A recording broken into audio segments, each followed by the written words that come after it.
पूजा करते करते या साधना करते करते वह समय कब आता है जब भगवान शिव की दिव्य शक्ति का अनुभव कराती है? क्या वाकई साधक को अनुभव होता है और कैसे होता है और कब होता है? यह बहुत ही महत्वपूर्ण विषय है। आज हम एक एक चीज जानेंगे। यह बात बिल्कुल सच है, 100% सच है कि भगवान शिव की शक्तियाँ साधक को कैसे अनुभव होती है।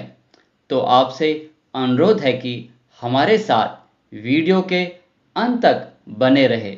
लेकिन यह एक दिन की पूजा से या साधना से नहीं होता। बहुत से साधक तो न जाने कितने सालों से साधना तपस्या कर रहे होते हैं, फिर भी उन्हें ना तो कोई अनुभव होता है और ना ही किसी प्रकार की कोई शक्ति मिलती है, क्योंकि यह सब कुछ निर्भर करता है साधक की पूजा पाठ पर, उसकी साधना, उसकी एकाग्रता, उसके स्वयं नियम, श्रद्धा, शुद्धता, विश्वास पर, साथ ही उसके भाग्य पर और उसके ईश्वर पर भी सब कुछ निर्भर करता है। इस अवस्था तक पहुंचने के लिए या इस स्तर तक आने के लिए साधक को कई दिनों तक, कई महीनों तक, सालों तक लगातार अनेक आध्यात्मिक क्रियाएं करनी पड़ती है। तब जाकर कई शक्तियां जागृत होती है और साधक का कहना मानने लगती है तथा साधक को अपना अनुभव भी करवाती है, जिसके बारे में साधक जानना चाहता है। इस तक पहुंचने के लिए किसी को कम समय लगता है तो किसी को बहुत ज़्यादा समय लगता है।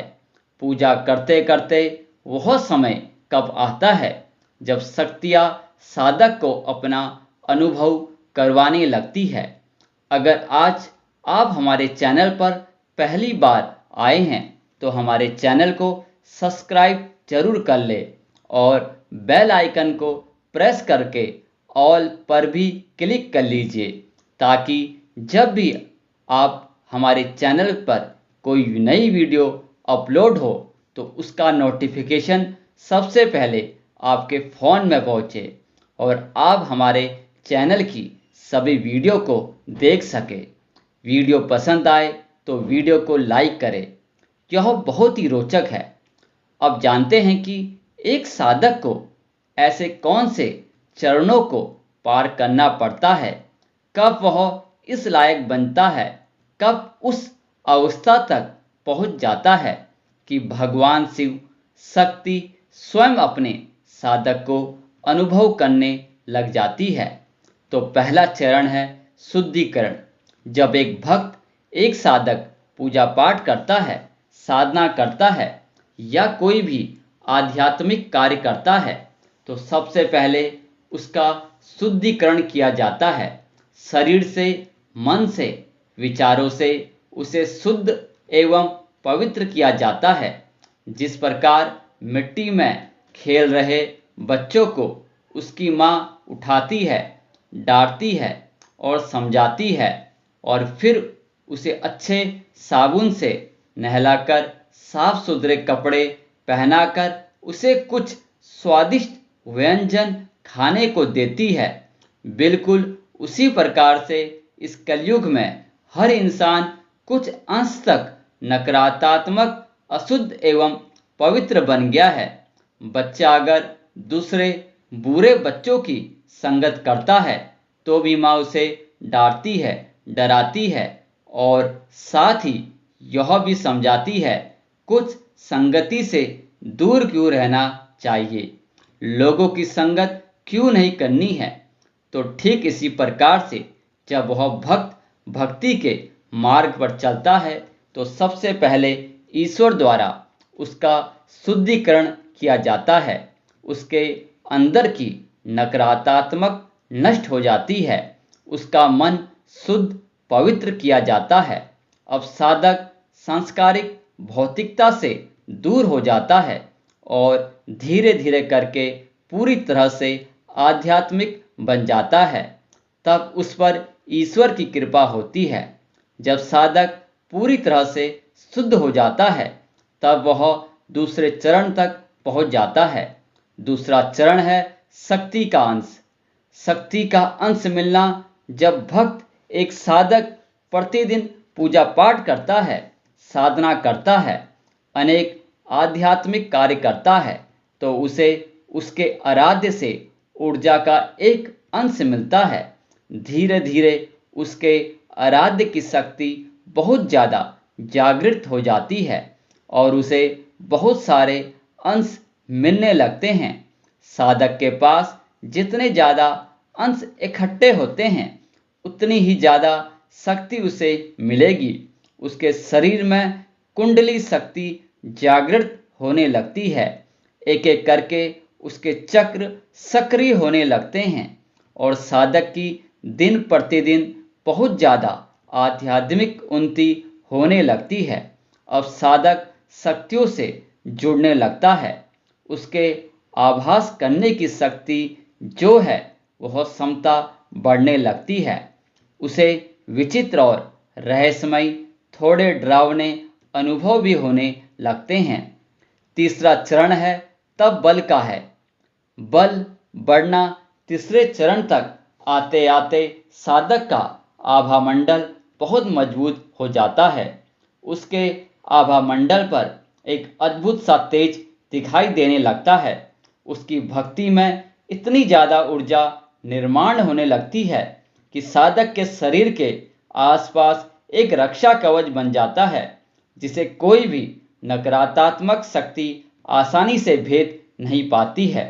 जब वह साधक पूजा पाठ करता है तब उसका शरीर गर्म हो जाता है। कभी कभी उसे ऐसा महसूस होता है कि उसके शरीर से भाप निकल रही हो, या कभी कभी उसे ऐसा अनुभव भी होता है कि उसका जो शरीर है वह ठंडा हो गया है। साधक की निरंतर भक्ति से उसका तपोबल बढ़ने लगता है। नित्य पूजा से, मंत्र जाप से उसका शरीर ऊर्जावान बन जाता है। साधक अपने शरीर पर नियंत्रण हासिल करता है। किसी भी परिस्थिति में वह शक्तियाँ प्राप्त करने लगता है। उसके आराध्य से उसे बहुत ज़्यादा मात्रा में ऊर्जा और देव तत्व की प्राप्ति होने लगती है और तभी साधक को उसके आराध्य जो है वह दूत प्रदान करते हैं, गण प्रदान करते हैं। यह गण, यह दूत जो है उसके साथ रहते हैं। चौथा चरण है सिद्धियों का अनुभव।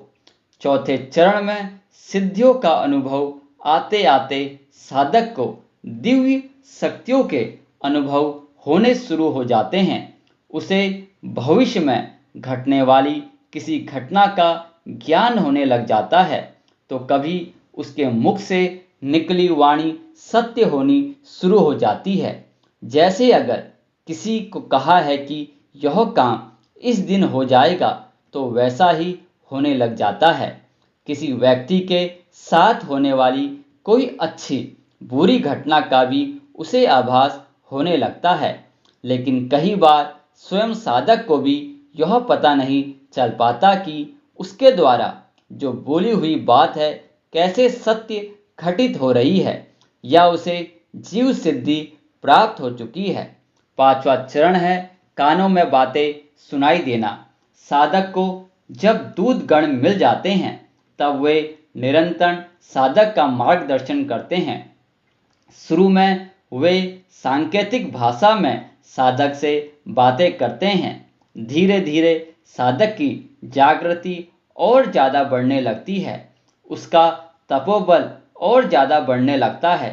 तब दूत गण साधक के कान में एक आधा शब्द बोने लगते हैं, लेकिन वह शब्द साधक के प्रश्न का उत्तर ही होता है। इसके बाद जब गण साधक के कान में पूरा वाक्य संबद्ध होने लगता है और ऐसे ही करके धीरे धीरे दूत और गण कान में हुए सब कुछ संबंध करते हैं जिसके बारे में साधक जानना चाहता है। साधक को उसके सारे प्रश्नों के उत्तर कान में ही मिलने लगते हैं। लेकिन इस चरण तक आने के लिए साधक को अनेक साधनाएं करनी पड़ती है, छोटी मोटी तपस्या भी करनी पड़ती है। प्रतिदिन के पूजा पाठ, पारायण, नाम जाप, मंत्र, हवन, व्रत, उपवास, इष्ट को भोग लगाना, ऐसे अनेक कार्य करके ही साधक अपने आराधनी को प्रसन्न कर पाता है। तब जाकर कई साधक भगवान शिव की शक्तियों के अनुभव होने लगते हैं। लेकिन यह सब इतनी जल्दी नहीं हो पाता है, न ही उसे इतनी जल्दी यह सब शक्तियाँ प्राप्त हो पाती है। इसके लिए साधक को कठिन परिश्रम करना पड़ता है, कठिन तपस्या करनी पड़ती है। कुछ साधक इन चरणों को जल्दी पार कर लेते हैं, तो कुछ साधक को एक चरण से दूसरे चरण तक पहुंचने में कई साल लग जाते हैं। कुछ लोगों को कम से कम महीने में और कम से कम समय में भगवान शिव की शक्तियों के अनुभव होने लगते हैं। लेकिन इसके पीछे उनके पूर्ण जन्म के कर्म, पूर्ण जन्मों के अनगिनत पुण्य या उनकी पूर्ण जन्म में की गई भक्ति हो सकती है, या फिर उनके गुरु द्वारा या पूर्वजों के द्वारा दी गई भक्ति भी हो सकती है, जिसके चलते साधक को कष्टों में और कम मेहनत में अधिक शक्ति मिल रही हो। हमें आशा है यह जानकारी आपको पसंद आई होगी। अगर आप हमारे चैनल पर नए हैं और अभी तक हमारे चैनल को सब्सक्राइब नहीं किया है, तो हमारे चैनल को सब्सक्राइब करें। इसी के साथ यदि आपको कुछ सवाल उत्पन्न होते हैं तो आप हमें कमेंट में लिख सकते हैं, और कमेंट में ओम नमः शिवाय भी लिख सकते हैं।